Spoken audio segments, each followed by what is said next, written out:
안녕하세요. 오늘도 찾아주셔서 감사합니다. 오늘은 대전광역시 유성구에 거주 중인 송혜국 할아버지가 보내주신 사연입니다. 무슨 일이 있었는지 제보된 사연 바로 읽어드리겠습니다. 들어보시고 송혜국 할아버지께 따뜻한 위로든 따끔한 조언이든 해 줄 수 있는 말이 있으면 말씀해 주시길 바랄게요. 이야기를 들으시면서 여러분의 경험에 비추어 볼 때 이런 상황을 어떻게 해결하셨는지, 혹은 주변에서 비슷한 경험을 한 분이 계셨다면 그분들은 어떻게 대처하셨는지 공유해 주시면 좋겠습니다. 좋아요와 구독 그리고 알림 설정 눌러주시면 올라오는 사연 함께 들어보실 수 있습니다. 그럼 사연 바로 읽어드리겠습니다. 안녕하세요. 저는 곧 70을 바라보고 있는 남자입니다. 저는 참 예쁘고 착한 마누라의 똑똑한 아들 놈을 두어 세상에 부러울 게 없던 사람이었어요. 가난한 시골집에서 태어나 넉넉지 못하게 살아왔지만 그래도 성실하게 산 덕분에 아들 장가 보낼 때 부모로서 떳떳했습니다. 저는 어려서부터 운동하는 걸 좋아했어요. 다만 재능을 타고 나지 못해서 체육관 운영하는 걸로 만족해야 했죠. 그래서 그 체육관 덕분에 먹고 사는 게 나쁘지 않았어요.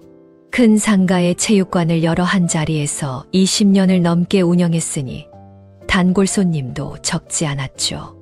우리 체육관을 거쳐간 체육 입시생들을 보면 뿌듯하기도 했고요. 이 체육관 덕분에 아들 공부 뒷바라지도 수월하게 해줄 수 있었어요. 아들은 제 엄마를 닮아서인지 똑똑했습니다. 몸 밖에 쓸 줄 모르는 저와는 달랐어요. 아내의 집안엔 가방 끈 긴 친척들이 많았습니다. 아내도 대학을 다녔어야 했는데 저와 눈이 맞는 바람에 중간에 공부를 그만뒀어야 했어요. 아내가 대학교 1학년에 다니고 있을 때 저와 만났고 저는 아내에게 첫눈에 반했습니다. 아내도 제게 반하기는 마찬가지였어요. 그러니 만난 지 반년 만에 우리의 소중한 아들이 생긴 거였죠. 임신으로 인해 아내는 집에서 쫓겨나다시피 했고 저는 그런 아내에게 미안한 마음에 더 성실하게 살려고 노력했습니다. 하는 일이 잘 될 때마다 이 모든 게 아내 덕이라고 생각했어요. 아내가 집안 살림이며 아들 교육이며 뭐 하나 빠짐없이 참 잘했거든요. 아내가 집안에서 중심을 잘 잡아주니 제가 일에 집중할 수 있었던 거였죠. 아내가 정성으로 키워낸 아들이 명문대에 가고 대기업에 들어갔을 때 우리 부부는 서로를 안고 등을 토닥여 주었습니다. 아내와 저는 사이도 좋았습니다. 가끔 아내가 반찬을 들고 체육관에 찾아오곤 했어요. 밖에 음식은 몸에 나쁘다며 저를 챙겨준 것이었죠. 그럴 때면 체육관에서 함께 일하는 코치들이 저를 한없이 부러워했습니다. 걔 중엔 결혼 안 하고 인생 즐기며 살겠다던 총각도 있었는데 저와 아내를 보며 인생관을 바꾸고 결혼을 하기도 했죠. 저는 이렇게 살고 있는 제 스스로가 참 행복한 사람이라고 여겼어요. 제 아들도 저와 같은 삶을 살기를 바랐습니다. 그래서 아들이 며느리를 데려온다고 했을 때 아내와 저는 설레서 잠도 제대로 못 잤어요. 아내와 저는 아들의 여자친구를 만나기도 전에 이미 그 아이를 사랑할 준비가 되어 있었죠. 아들을 사랑하는 만큼 며느리도 사랑스러울 거라고 생각했고요. 아내는 며느리를 대접한다고 온갖 사내 진미를 준비했습니다. 그렇게 정성껏 차려낸 음식들이 다 놓여지고 아내는 뿌듯한 모습으로 잠시 소파에 앉아서 쉬었어요. 그런데 아무리 기다려도 며느리가 나타나질 않는 겁니다. 약속한 시간이 오후 1시인데 오후 2시가 다 되어가도록 나타나질 않는 거였죠. 아들이 며느리를 마중 간다고 나간 지 이미 2시간도 넘은 시간이었고요. 처음 30분이 넘었을 때 아내가 아들에게 전화해보자고 했었는데 제가 말렸습니다. 다 큰 애들이 어련히 잘 오지 않겠냐고 하면서요. 하지만 1시간이 넘었을 때쯤엔 제가 기다리는 게 지쳐 아들에게 전화를 해본다며 핸드폰을 꺼내 들었어요. 그때부터는 저도 좀 걱정이 되었거든요. 아들에게 전화를 하려던 바로 그 순간에 집주인 종소리가 들렸습니다. 아내는 불이 나게 현관으로 달려가 문을 열었죠. 아들과 며느리였어요. 며느리 될 애가 양손에 바리바리 보따리를 잔뜩 들고 왔더라고요. 며느리는 참 살갑고 부침성도 좋았어요. 딱 아내와 제가 그리던 며느리상이었습니다. 아내는 일단 앉아서 식사부터 하자며 며느리를 데려와 식탁에 앉혔습니다. 며느리는 온종일 생글생글 웃는 모습으로 우리 부부를 대해 주었습니다. 게다가 오늘 처음 본 사람 같지 않게 너무나 살가운 모습에 이미 아들과 결혼한 지 10년은 더 지난 것 같은 친밀감을 주더군요. 선물도 얼마나 거하게 준비해 왔는지 과일이며 고기를 사왔는데 돈 좀 꽤나 썼겠더라고요. 오늘 며느리가 늦은 이유도 선물 준비하는 과정에서 업체에서 준비가 늦어지는 바람에 그렇게 되었다고 했습니다. 아내와 저는 모두 며느리가 마음에 들었고 아들도 우리 눈치를 보고는 흐뭇한 표정을 짓더라고요. 식사가 끝나갈 무렵 며느리가 그러더라고요. 어머니, 집이 정말 크네요. 저 살면서 이렇게 큰 집은 처음 봤어요. 집 구경 좀 시켜주세요. 며느리는 얼마나 말도 청산유수처럼 잘하는지 결국 아내는 며느리에게 집 구경을 시켜 주었어요. 초면의 결혼 전 인사 자리에서 집 구경이라는 게 실례인 행동이겠지만 그 당시 분위기는 집 구경시켜주는 게 이상할 것도 없는 상황이었어요. 그만큼 며느리는 아주 짧은 시간 안에 우리 곁에 가까이 다가왔습니다. 며느리는 여기저기 둘러보며 눈이 휘둥그레져서는 연신 감탄을 하더군요. 아내와 저는 젊은 시절 단칸방에서 신혼을 시작해서인지 늘 큰 집에서 사는 걸 꿈꿨었어요. 그래서 돈을 벌어 계속 평수를 넓혀가다 보니 어느새 복층 아파트 펜트하우스에 살게 되었습니다. 며느리는 이렇게 좋은 집에서 사는 게 부럽다며 나를 대단하다며 치켜세워 주더라고요. 이 모든 것을 아버님이 이룬 것 아니냐면서요. 며느리는 의상 디자인 학과를 졸업해서 온라인 쇼핑몰을 운영한다고 했습니다. 생각보다 운영하는 게 쉽지 않아서 아직 수입은 많이 안 난다고 하더군요. 시작부터 운영 자금이 적어서 옷사입을 적게 하다 보니 생각보다 쇼핑몰 운영이 잘 안 된다며 안타까워했어요. 제 아들은 평범한 회사원인데 며느리와는 소개팅으로 만났다고 했습니다. 아들 회사에 다니는 동기가 며느리를 소개해 줬다더군요. 그것도 며느리가 제 아들을 소개해 달라고 해서요. 며느리가 애교가 많다 보니 아들이 며느리를 마음에 들어 했고 둘이 1년간 교제하고 결혼하기로 한 거였어요. 둘은 서둘러 결혼식 준비를 해 나갔습니다. 예물도 다이아 세트는 물론이고 명품 커플링까지 맞춰서 호텔 예식을 치러주었습니다. 아버님, 어머님 정말 너무 감사해요. 라며 아내를 꼭 안아주는데 살가운 딸이 생긴 것 같아 너무 좋더군요. 집도 저희 집 옆 동네로 구해서 한 채 마련해 주었죠. 반면 며느리 친정집이 여유로운 편이 아니라 저희는 받은 게 이불이 다였습니다. 그래도 며느리가 우리에게 잘하니 서운한 점 하나 없었어요. 그저 아들과 며느리에게 이만큼 해줄 수 있는 게 참 감사하고 열심히 살아온 보람이 있구나라는 생각이 들었죠. 결혼 후에는 며느리는 여전히 우리에게 잘했습니다. 가끔은 제가 일하는 체육관에 찾아와 운동 좀 가르쳐 달라며 애교를 부리기도 했어요. 그럼 저는 며느리를 데리고 나가 맛있는 걸 사주곤 했죠. 그렇게 평범하고 행복한 날들만 펼쳐질 줄 알았습니다. 그러던 어느 날이었어요. 뉴스에서 어느 날 중국에서 감염병이 퍼졌네. 어쩌네 떠들기 시작하더니 금세 그 뉴스가 우리나라에도 확진자가 퍼졌다는 이야기가 나오더군요. 그렇게 사람들의 공포가 확산될 무렵 제가 운영하던 체육관에도 영향을 미치기 시작했습니다. 체육관을 다니던 회원들이 하나둘 떠나기 시작한 거죠. 정말 20년 넘게 한 자리를 지키며 운영해 오면서 이런 적은 단 한 번도 없었습니다. 심지어 예전 IMF 때도 이렇게까지 힘들진 않았던 것 같아요. 매달 나가는 월 임대료와 관리비 그리고 인건비가 수천만 원씩이었는데 들어오는 수입은 없고 나가는 지출만 있으니 엄청나게 적자를 보더라고요.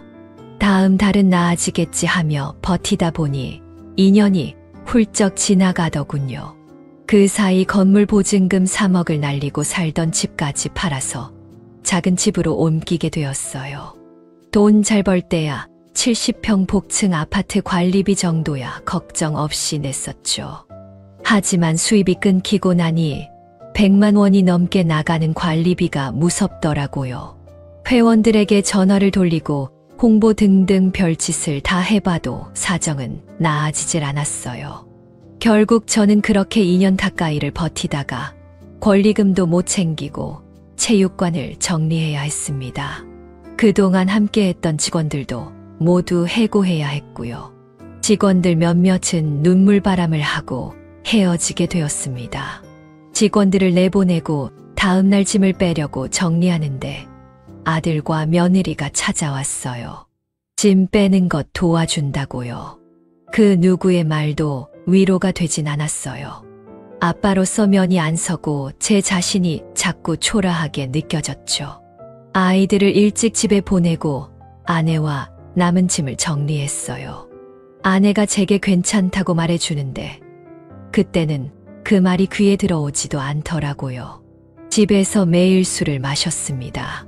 복층 아파트는 원래 잘 안 팔리는데 때마침 산다는 사람이 있어서 시세보다 싸게 받았습니다. 복층 아파트가 팔리자마자 직원들 퇴직금을 정산해 주었어요. 그리고 작은 집을 구해 이사를 들어가게 되었습니다. 작은 집으로 이사하던 날 아내는 이상하리만치 조용했어요. 제게 위로도 질타도 그 어떤 말도 하지 않더라고요. 나 하나 믿고 시집온 아내에게 호강시켜 주겠다고 떵떵거렸던 과거에 내가 부끄러웠어요. 아내에게 많이 미안하기도 했고요. 그날 저는 속으로 정말 피눈물을 흘렸습니다. 이사를 모두 마치고 낮아 퇴근한 아들과 며느리가 찾아왔어요. 그날 우리 부부의 집을 처음 본 아들은 무척 놀라더군요. 며느리가 코를 쥐며 여기저기 킁킁대더니 베란다 문과 주방 하부장을 열어보더라고요. 왠지 하실 냄새 같은 게 난다 했더니 곰팡이가 있었네. 자기야, 미안한데 우리 애한테 안 좋을 것 같아서 난 여기서 저녁 못 먹을 것 같아. 자기는 먹고 와. 난 차에서 기다리고 있을게. 아니 무슨 곰팡이 좀 핀 거 가지고 그렇게 예민하게 굴어. 문 닫아 놓으면 별로 나지도 않는구먼. 내가 홀몸이면 나도 그냥 참고 여기서 밥 먹었지. 근데 뱃속에 애기 때문에 그래. 며느리가 현관에서 신발을 신고 나가자 아들도 우리 부부에게 대충 인사를 하고는 멋쩍은 듯 자리를 뜨더라고요. 아내는 아들 며느리의 행동에 어이없어 하며 대꾸도 안 하고 어안이 벙벙한 표정으로 지켜보기만 하더군요. 아들 며느리가 가고 나니 집안에 정막이 흘렀습니다. 그 정막을 깨고 아내가 말했어요. 힘든데 잠깐 침대에 허리 펴고 누워요. 아내는 침대에 대자로 뻗어 누웠어요. 저도 그 옆에 나란히 누웠습니다. 그곳에 누워있으니 옛 생각이 나더군요. 처음 아내를 만나 단칸방에서 살던 신혼집이 떠올랐어요. 아늑한 느낌이 딱 그 집 같았죠. 여기 이러고 누워있으니까 옛날 생각나네. 그때 장대동에 그 단칸방 생각나요? 이 집은 그 집에 비하면 대궐이네. 방도 3개나 있잖아요. 그 단칸방에서 방 5개짜리 대궐 같은 집 사느라고 고생 무진장했잖아. 아파도 링겔 맞아가며 체육관 나가고. 그동안 일하느라 당신 고생 많았어요. 그러니까 이제 좀 쉬세요. 당신은 쉴 자격이 있어. 그 말을 조용히 듣고 있는데 눈가가 왜 이렇게 뜨거워지던지 등을 돌리고 누워 아내 몰래 눈물을 훔쳤습니다. 저는 아내 말대로 당분간은 쉬면서 앞으로 어떻게 지낼지 계획을 좀 짜봐야겠다는 생각이 들었어요. 제가 며칠 생각에 잠겨 있던 사이 아내는 저 대신 일을 하겠다며 나가서는 한 번도 해보지 않은 건물 청소 일을 시작했습니다. 하지만 일주일 만에 허리를 다쳐서 돌아와야 했죠. 화장실 청소 중에 미끄러져 넘어졌거든요. 저는 아픈 아내를 뒤로 하고 뭐라도 해야겠다 싶어서 아르바이트 자리를 알아보았습니다. 미래 계획은 잠시 접어두고요. 정처 없이 집을 나와 상가 주변을 돌아다녔어요. 아르바이트 전단지가 붙은 게 있으면 일자리를 구하려고 했습니다. 그런데 음식점들도 다들 장사가 안 되는지 파리만 날리더군요. 다시 한번 체육관이 떠올라 가슴이 아팠어요. 그렇게 아무 생각 없이 걷다 보니 꽤 멀리까지 걸어왔더군요. 집에서 걸어서 한 30분 정도 떨어진 옆 동네였어요. 그런데 그 동네에 희한하게 장사가 잘 되는 집이 하나 있었습니다. 뭔가 해도 먹고 싶은 거 못 참고 먹으러 오나 보네. 그 식당은 정말 맛집이었는지 사람들이 바글바글했습니다. 게다가 유리문 앞에는 구인 공고까지 붙어 있었어요.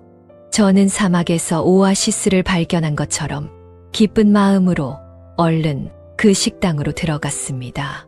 제가 나이는 좀 있어도 운동하던 사람이라 체격이 좋다 보니 그 식당 사장님이 마음에 들었나 봐요. 오늘부터 당장 일해줄 수 있냐고 하더라고요. 저는 그곳에서 일을 시작하게 되었어요. 갈비집에 숯불 넘는 일이었는데 시급이 꽤 좋았습니다. 식당 뒤편에서 숯불을 피우는 게 편한 일은 아니었어요. 연기에 먼지를 뒤집어 써가며 숯불을 피워서 나르는 일이라 화상 위험도 있고 숨쉬기도 불편했죠. 하지만 이런 일이라도 하게 된 것에 감사했어요. 게다가 오랜만에 몸 써가며 일하니 몸이 피곤해도 마음은 오히려 가벼웠습니다. 집으로 돌아가니 아내가 놀라더라고요. 당신, 이게 무슨 냄새예요? 당신 머리에서 숯불 냄새가 나요? 나 오늘부터 갈비집 숯불 알바 시작했어. 힘든 일 아니에요? 이 세상에 안 힘든 일도 있나. 그래도 이 시국에 장사 잘 되는 고깃집이 있어서 나 같은 사람도 일할 수 있어서 뭐 다행이지. 그래도 숯불 다루는 거 위험하니까 조심해요. 알겠어. 그나저나 오늘 애들은 다녀갔어요? 며느리도. 재상이만요. 아내의 대답에 마음 한구석에 서운함이라는 감정이 싹 트더군요. 며느리는 어느 순간부터 예전의 며느리가 아니었습니다. 임신해서 예민해져서 그렇겠지 하고 생각하려 노력했지만 솔직히 아내도 저도 며느리의 달라진 태도를 뻔히 느끼고 있었어요. 며느리는 제 사업이 어려워진 후부터 조금씩 달라졌다는 것을요. 살가운 말투, 존경하는 말투는 온데간데 없고 우리를 귀찮아하고 싫어하는 티를 팍팍 내고 있었습니다. 아내가 다쳤다는 소식에 얼굴 한 번 내비치지 않는 게 그 증거였죠. 고작 한다는 건 전화로 말만 번지르르하게 해대는 거였어요. 어머님, 오늘은 좀 어떠세요? 제가 가서 어머님 챙겨드려야 하는데 저도 홀몸이 아니라서요. 정말 죄송해요. 대신 제가 어머님 빨리 나으시라고 기도 많이 드릴게요. 항상 똑같은 립 서비스가 다였어요. 그나마 아들이 시간 내서 찾아와 제 아내를 챙기는 건 참 다행이라는 생각이 들었습니다. 하루는 아내가 병원에 가야 하는 날이었어요. 저는 일을 하고 있으니 데려다 줄 수가 없어서 며느리에게 부탁을 하게 되었습니다. 그동안 코빼기도 안 보이는 며느리가 괘씸해서 일부러 더 부르려던 것도 있었어요. 그래도 시아버지인 제가 직접 며느리에게 부탁하면 한 번 정도는 들어주겠지 하는 마음으로 전화를 했습니다. 아니요.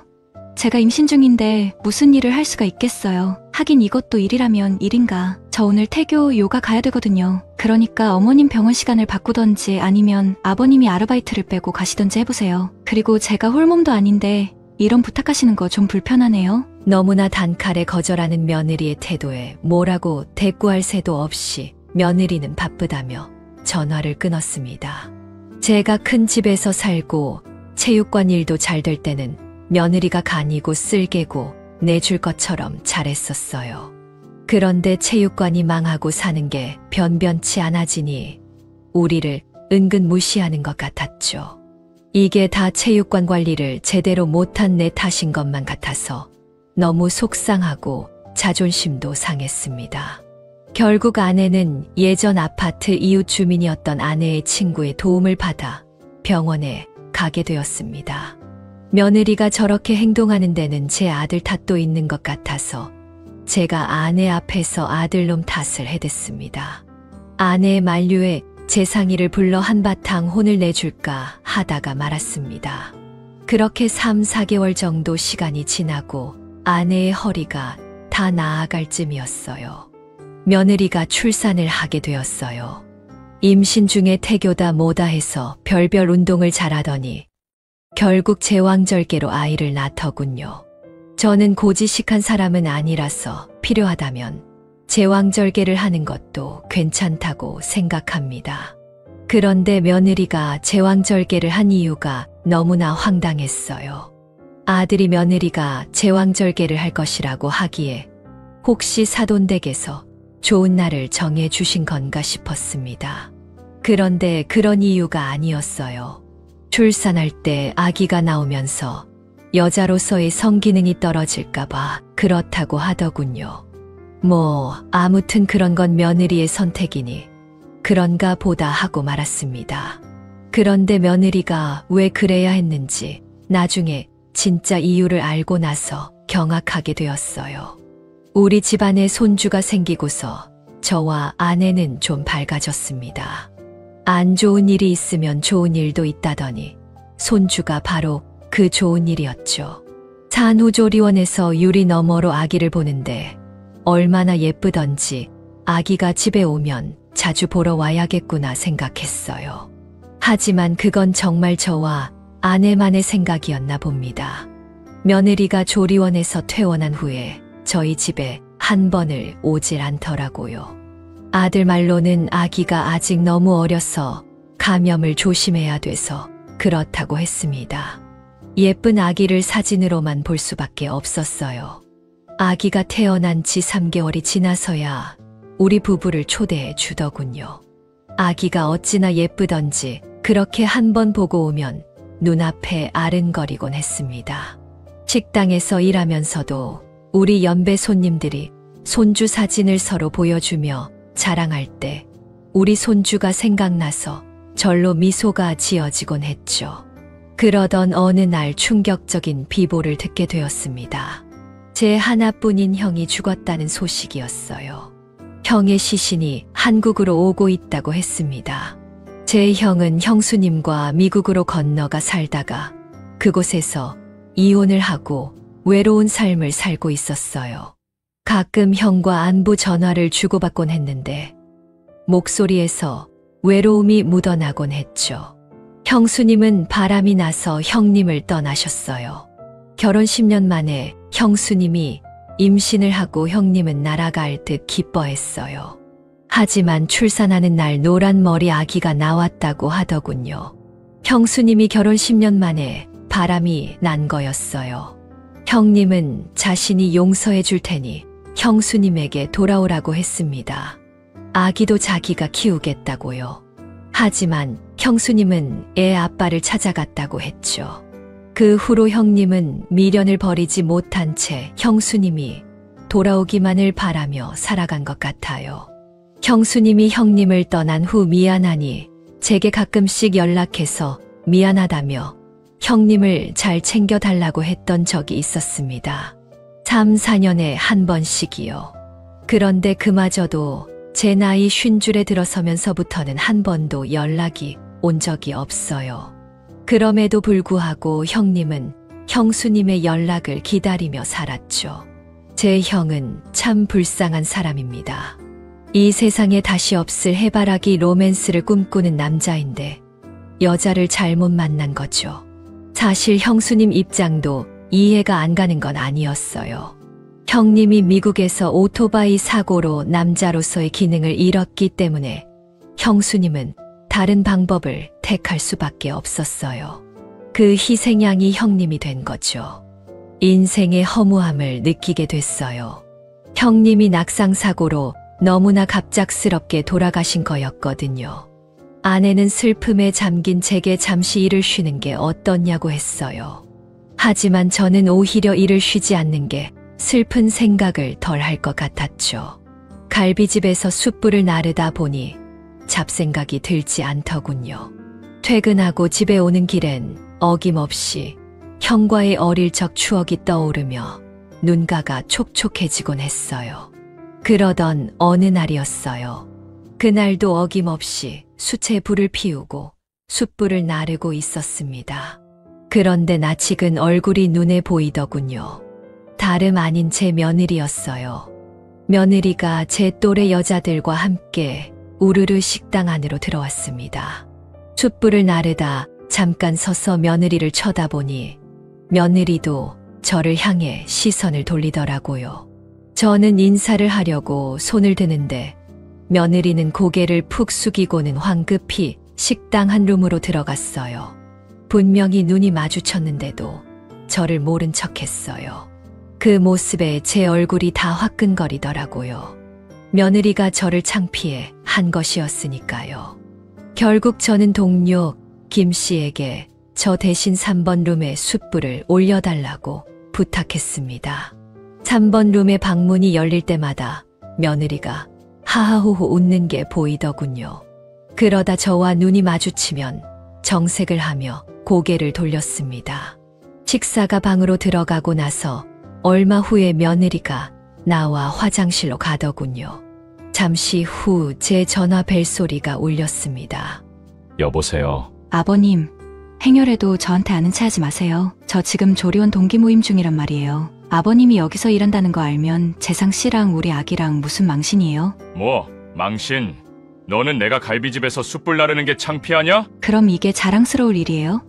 아르바이트 하신다기에 체육관 코치라도 하고 계신 줄 알았더니 이게 뭐예요? 차라리 하실 거면 먼 동네 가서 하시지. 하필 이 동네에서 일을 하고 다니세요. 동네 창피하게. 너 나를 뭐로 아는 거냐? 어디 감히 시아버지 무서운 줄도 모르고. 아버님, 저는 아버님보다 이 동네 엄마들이 더 무서워요. 아버님 때문에 우리의 아빠까지 싸잡아서 무시당하면 어쩌려고 그러세요. 아무튼 절대로 저한테 아는 체 하지 마세요. 제발 아버님 손주 체면도 생각 좀 해주시라고요. 아셨죠? 정말 어이가 없다 못해 당황스럽고 황당해서 미치겠더라고요. 화가 머리끝까지 올라 심장이 쿵쾅쿵쾅 뛰기까지 하더군요. 당장이라도 쫓아 들어가 며느리에게 쏟아붓고 싶은 심정이었어요. 그 화를 가라앉히려고 20년째 끄는 담배를 피우기까지 했어요. 김 씨에게 담배를 한 대 빌리자 김 씨가 그러더군요. 성관장, 오늘 무슨 일이 있어? 김 씨는 우리 체육관에 오던 단골 손님이었습니다. 그런데 김 씨는 동네에서 생선구이집을 운영했었는데 감염병 사태로 문을 닫고 갈비집에서 일을 하게 된 사람이었어요. 저와 처지가 같은 사람이었죠. 아무 일도 없긴. 담배 끊은 지가 언젠데 성관장이 담배를 다 잡고 혹시 오늘 3번룸 안에 뭐 하는 사람이라도 있었던 거요? 거기 문만 열리면 계속 쳐다보던데. 아는 사람은 무슨, 그냥 갑자기 담배가 땡겨서 그런 거지. 담배 남는 거 있어? 한 대만 더 줘봐. 자네 형 일도 있고. 그런데 무리하지 마라. 오늘 내가 좀 더 할 테니까. 속사정을 모르면서 저를 배려해주는 김 씨에게 고맙더군요. 차마 며느리 때문에 속이 뒤집혔다는 이야기는 못하겠어서 얼버무리고 말았습니다. 참, 이렇게 피 한 방울 안 섞인 남도 나한테 신경을 써줬는데 내 아들놈 와이프씩이나 되는 며느리는 왜 저 모양인지 속이 상했어요. 그날 며느리는 끝까지 저를 모른 채하며 카운터에 와서 결제를 하더군요. 결제 카드를 쥔 며느리 손에는 제가 사준 1캐럿짜리 다이아 반지가 끼워져 있었습니다. 그걸 보는데 절로 한숨이 나왔어요. 며느리가 출입문을 열고 나가는 순간 나가는 며느리의 뒤통수를 냅다 치고 싶었지만 그건 상상 속에서나 가능했습니다. 정작 아들은 며느리와 잘 살고 있는데 부모된 입장에서 제가 아들을 난처하게 할 수는 없었으니까요. 제발 며느리가 저 인성 드러내지 않고 내 아들에게만큼은 잘하고 살기를 바랄 뿐이었죠. 결국 저는 그날 김 씨를 불러다 술 한 잔을 하게 되었어요. 며느리가 3번 방에 왔었다는 이야기까지 하게 됐죠. 김 씨는 그런 싸가지 없는 며느리가 어딨냐며 저 대신 화를 내주더군요. 그렇게 술로 스트레스를 풀었습니다. 얼싸하게 취한 채 비틀거리며 집으로 돌아갔어요. 집에 가는 길에 시계를 보려고 핸드폰을 꺼냈는데 배터리가 나갔더군요. 아내에겐 이미 술 한잔하고 들어가겠다고 말했던 터라 먼저 자고 있겠거니 했죠. 집에 들어가자마자 나왔다 한마디를 하고 옷만 대충 벗어 던진 채 거실에 쓰러져 잠이 들었어요. 그리고 다음날 아침이 되어서야 잠이 깼습니다. 숙취가 밀려와 속이 울렁거렸어요. 아내는 어디 갔는지 아침부터 보이질 않더라고요. 저는 핸드폰을 충전해서 켠 후에야 아내의 행방을 알게 되었어요. 수십 통의 부재중 전화와 문자가 찍혀 있더군요. 아빠, 엄마 지금 병원에 입원했어요. 빨리 오세요. 아빠, 엄마 지금 수술 들어가요. 문자 보는 대로 빨리 오세요. 그 문자를 보자마자 발을 억지로 신발에 구겨 넣고 병원으로 달려갔습니다. 놀란 마음에 아침에 느껴졌던 숙취도 잊어버렸어요. 이게 대체 무슨 일이야? 엄마 지금 마취 깨는 중이라 정신없으실 거예요. 이게 대체 어떻게 된 거야? 뺑소니인가 봐요. 엄마가 아빠 마중 나가다가 그만. 여보, 내가 미안해. 그놈의 술이 뭐라고 빨리 집으로 들어왔어야 하는데. 아내는 가까스로 괜찮다는 말을 내뱉었습니다. 아내에게 너무 미안했어요. 허리 다 나은 지 얼마 되지도 않았는데 또다시 교통사고라니. 어쩌다 우리 집에 이런 우환이 연속으로 생기는 건지 하늘이 원망스러울 지경이었어요. 아빠, 아무래도 엄마 입원이 하루 이틀로 끝날 것 같지 않아요. 대퇴골도 부러지고 쇄골도 부러지셔서 수술 받으셨거든요. 적어도 몇 달은 고생하실 것 같은데 그러려면 아무래도 옆에서 누가 엄마를 돌봐줘야 될 것 같아요. 여보, 난 절대 못해. 내가 어머님이 싫어서가 아니라 당신도 알잖아. 나 지금 육아만으로도 벅찬 거. 우리 지영이나 없으면 울고 보채서 힘들어. 내가 어머님 돌봐드리면 좋은데 지영이 때문에 안 될 것 같아. 그래서 말인데요. 아버님이 일 그만두시고 어머님 봐드리는 건 어떠세요? 며느리에게 눈곱만치도 기대하지 않았지만 저렇게 말하는데 얄미운 건 어쩔 수 없더라고요. 며느리가 병원에 온다고 했지만 사실 기대하지도 않았습니다. 일주일에 한 번 겨우 병원에 와서는 잠깐 엉덩이 붙이고 가는 시간에도 온갖 짜증은 다 내고 가더군요. 차라리 안 왔으면 싶을 만큼 아내와 저를 불편하게 하더군요. 며느리는 딱 2번 왔는데 그 중에 한 번 왔을 때는 향수에 화장을 잔뜩 하고 와서 병실 사람들이 전부 한 소리씩 했습니다. 병실 사람들 보기도 창피하고 정말 아내 말대로 안 왔으면 싶더군요. 와봤자 별로 도움되는 것도 없었고요. 그렇게 화장에 향수를 뿌리고 와서는 조리원 모임 가야 된다면서 급하게 나가는데 조리원 안 가본 사람은 어디 서러워서 살 수가 있나 싶었습니다. 아들은 주말마다 제 엄마 걱정된다며 하루도 빠짐없이 들렸어요. 하루는 병원비 중간 정산을 하려고 통장을 집에서 챙겨온 날이었습니다. 웬일인지 그날 며느리가 일찍부터 병원에 왔더라고요. 아들이 싸준 김치와 고추장 등을 챙겨온 모양이었어요. 아버님, 이거 김치랑 고추장이에요. 입맛 없을 때 드시라고 지영이 아빠가 싸운 거라네요. 그럼 전 이만 가볼게요. 그래, 고맙다. 그런데 잠깐만. 너희 시어머니 좀 보고 있어라. 잠시 은행에 좀 다녀오마. 근데 이게 발이 달렸나? 도대체 어디 간 거야? 통장이 없어져 찾고 있는데 며느리가 병실 문 바로 앞에 있더군요.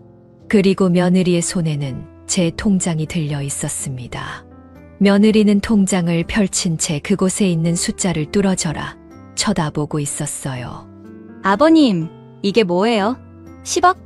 제가 지금 숫자 잘못 읽은 거 아니죠? 아버님, 이 돈이 다 뭐예요? 아버님 전에 체육관 망한 거 아니었어요? 설마 전에 아버님 형님이 돌아가시고 재산이라도 상속받으신 거예요? 허겁지겁 달려온 저를 보고는 더 놀란 토끼 눈을 뜨더군요. 며느리가 눈치 하나 정말 빠르더군요.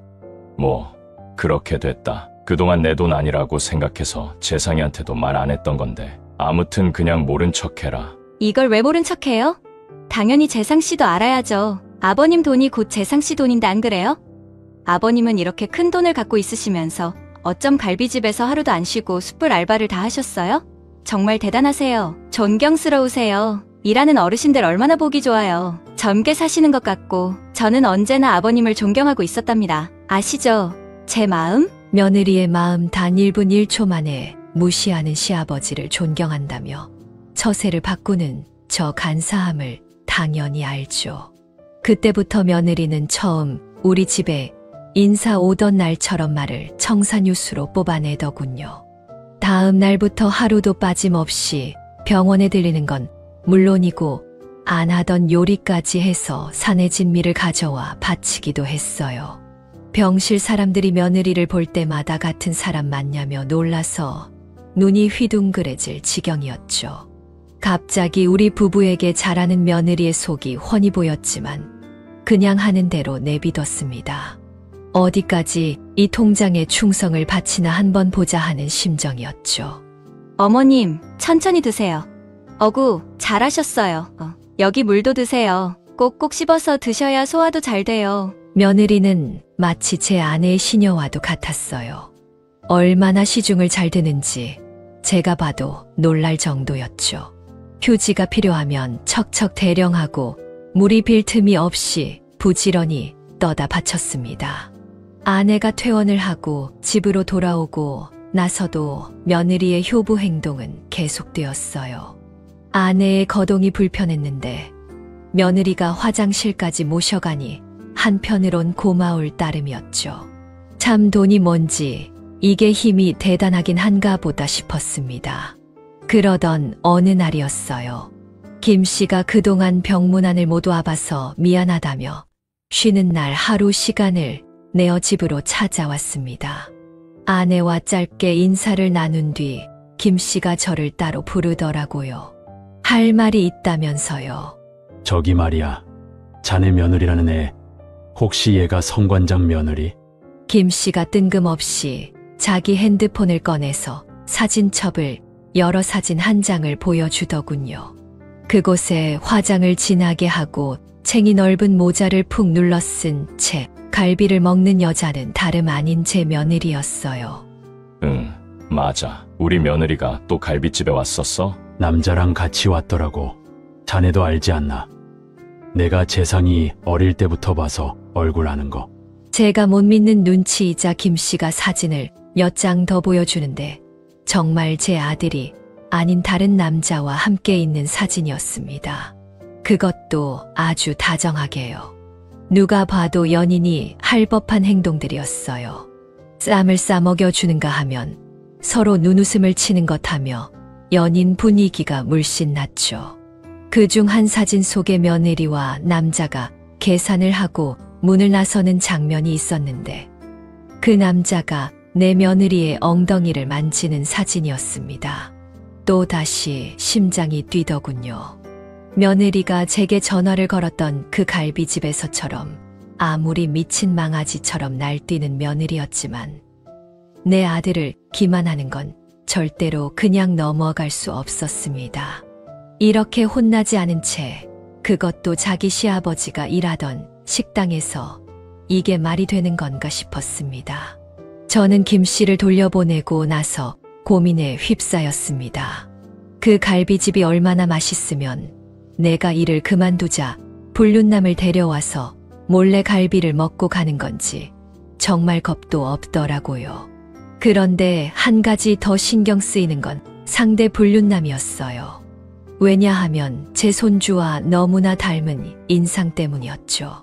제 아들과 며느리는 모두 진한 쌍꺼풀이 있는데 이상하게 손자만 외꺼풀이어서 이상하다고 생각했었어요. 그런데 딱 그 남자가 외꺼풀이더군요. 그걸 본 순간 충격이 오더라고요. 저는 결국 고민 끝에 아들에게 이야기를 꺼냈습니다. 아들은 김 씨가 보내준 사진을 보게 되었고 특별히 어떤 반응을 보이지 않더군요. 그렇게 며칠 동안 아들네는 조용했습니다. 아들이 이대로 모른 척 묻고 가려는 건가 싶어 걱정되는 마음도 들었어요. 이렇게 한 번 신뢰가 깨졌는데 다시 붙어 사는 게 어디 쉬운 일인가요? 하물며 제 아들이 그런다고 생각하니 부모로서 마음이 답답할 뿐이었죠. 얼마 후 온 가족이 집에 모인 날이었습니다. 제가 아이들에게 할 말이 있다며 불러 모았거든요. 며느리는 내심 뭐라도 기대한 듯 입이 귀에 걸려서 집으로 찾아왔더라고요. 아마 재산 증여를 염두에 둔 것 같았어요. 제가 아이들에게 말을 꺼내려고 하자 아들이 먼저 선수를 치더라고요.